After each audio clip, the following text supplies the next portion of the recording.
Like అక్కర్లేదు, subscribe అక్కర్లేదు. మీరిచ్చే కామెంట్ మాకు చాలా ముఖ్యం. దయచేసి కామెంట్ చేయండి. భయం వద్దు, మళ్ళీ జగన్ పాలన రాదన్న పవన్ కళ్యాణ్ వాదనతో ఏకీభవిస్తున్నారా? ఏకీభవిస్తున్నాం, ఏకీభవించాం.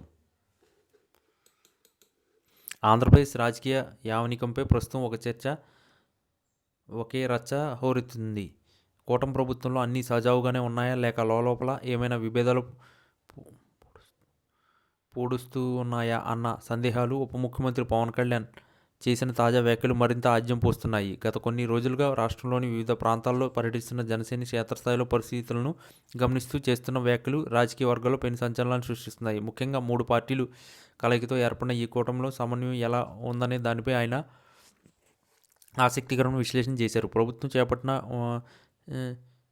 పటిష్టంగా ఉండాలంటే కేవలం అధినేతల మధ్య సఖ్యత ఉంటే సరిపోదని, క్షేత్రస్థాయిలో కార్యకర్తల నాయకుల మధ్య కూడా ఈ విధమైన ఆలోచన ధోరణి ఉండాలని ఆయన నొక్కి చెప్పారు. ఇది పరోక్షంగా తెలుగుదేశం పార్టీ మరియు జనసేన కేడర్ మధ్య అక్కడక్కడ కనిపిస్తున్న చిన్నపాటి ఘర్షణలు ఉద్దేశించి చేసినట్లు అనిపిస్తుంది. పవన్ కళ్యాణ్ తన ప్రసంగంలో వ్యవస్థల్లో మార్పు రాకపోతే మనం ఎన్ని పదవుల్లో ఉన్నా అది వృధా అని వ్యాఖ్యానించడం ద్వారా కూటమి పనితీరుపై తనదైన ముద్ర వేయాలని భావిస్తున్నట్లు స్పష్టమవుతుంది. ముఖ్యంగా శాంతి భద్రతల విషయంలోనూ మరియు నియోజకవర్గాల అభివృద్ధి పనుల విషయంలోనూ జనసేన నాయకులకు తగిన ప్రాధాన్యత లభించడం లేదనే అసంతృప్తి పార్టీ శ్రేణిలో ఉందన్నది జగమెరిగిన సత్యం. ఈ క్రమంలోనే ఆయన చేసిన కొన్ని వ్యాఖ్యలు అధికార పక్షంలో కలయిక రేపాయి. కూటమి అన్నప్పుడు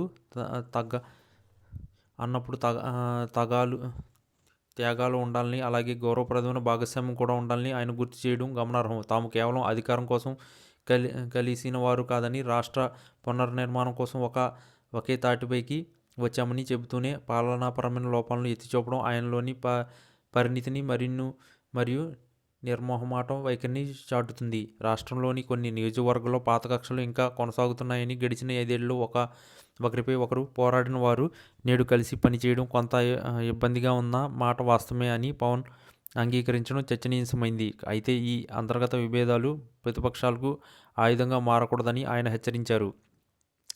సుస్థిరమైన అభివృద్ధి జరగాలంటే ఈ కూటమి మరో 15 ఏళ్ల పాటు కొనసాగాలని ఆయన ఆకాంక్షించారు.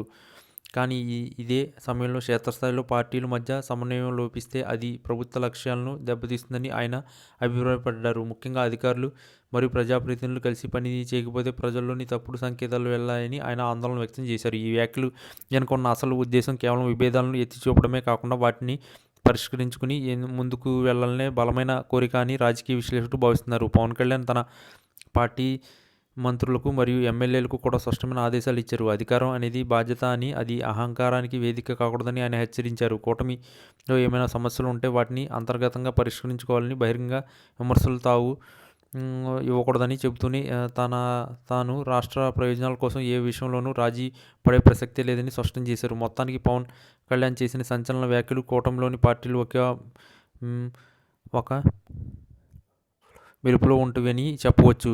ఇది కేవలం విభేదాల గురించి చర్చ మాత్రమే కాదు, రాబోయే కాలంలో ప్రభుత్వం మరియు సమర్థవంతంగా పనిచేయడానికి ఒక మార్గదర్శకంగా నిలుస్తుందని ఆశించవచ్చు.